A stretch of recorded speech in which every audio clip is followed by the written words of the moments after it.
আমাদের এলাকার ইমাম মুয়াজ্জিনদের মতো কম বেতনে বাংলাদেশে আর কেউ চাকরি করে না।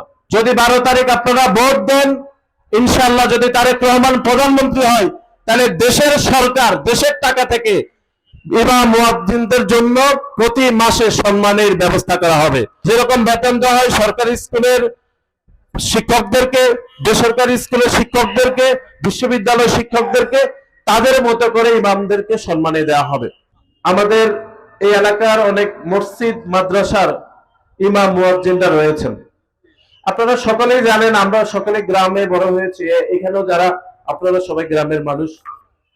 আমাদের এলাকার ইমাম মুয়াজ্জিনদের মতো কম বেতনে বাংলাদেশে আর কেউ চাকরি করে না।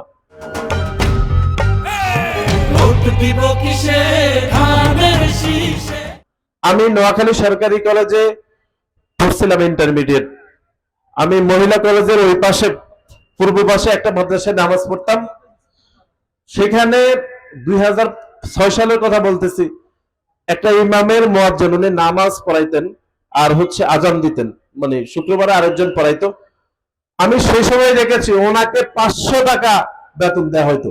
এটা আপনাদের কাছে বিশ্বাসযোগ্য হয়তো হবে না, আমি একদম নিশ্চিত করে আমার মনে আছে উনি আমাদেরকে বলছে ওনাকে 500 টাকা করে দেওয়া হয়। এখন আপনারা হয়তো বলবেন এখন পরিস্থিতি চেঞ্জ হয়েছে, আসলে কোনো চেঞ্জ হয় নাই। মাত্র 3000, 4000, 5000 টাকা ইমাম মুয়াজ্জিনদেরকে দেওয়া হয়। ওনারা সবভাবে জীবন যাপন করে, হয়তো সেটা কষ্ট সহকারে সেগুলো দিয়ে জীবন যাপন করে। আমরা মনে করে সরকার বহুদিন থেকে, বহু সরকার বলেছে তাদের জন্য একটি ব্যবস্থা করা হবে, কিন্তু কোনো পলিসি মেকআপ হয় নাই। এজন্য আমাদের দলের চেয়ারম্যান বলেছেন, যদি 12 তারিখ আপনারা ভোট দেন, ইনশাআল্লাহ যদি তারেক রহমান প্রধানমন্ত্রী হয়, তাহলে দেশের সরকার দেশের টাকা থেকে ইমাম মুয়াজ্জিনদের জন্য প্রতি মাসে সম্মানের ব্যবস্থা করা হবে। যেরকম বেতন দেওয়া হয় সরকারি স্কুলের শিক্ষকদেরকে, বেসরকারি স্কুলের শিক্ষকদেরকে, বিশ্ববিদ্যালয় শিক্ষকদেরকে, তাদের মতো করে ইমামদেরকে সম্মানে দেওয়া হবে।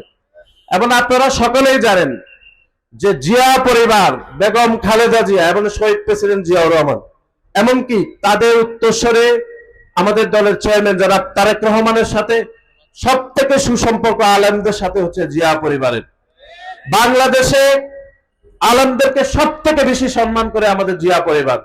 আপনাদের মনে আছে না, যখন শাপলা চত্বরে হত্যাযজ্ঞ চালানো হয়েছিল, আমাদের নেত্রী বলেছে না যে আমাদের আলেম ওলাদেরকে খুনি হাসিনা হত্যা করেছে, বলেছে না? শুধু আলেম ওলামা বলে নাই, বলছে আমাদের আলেম ওলামা। সব থেকে বেশি ইজ্জত সম্মান করেন জিয়া পরিবার।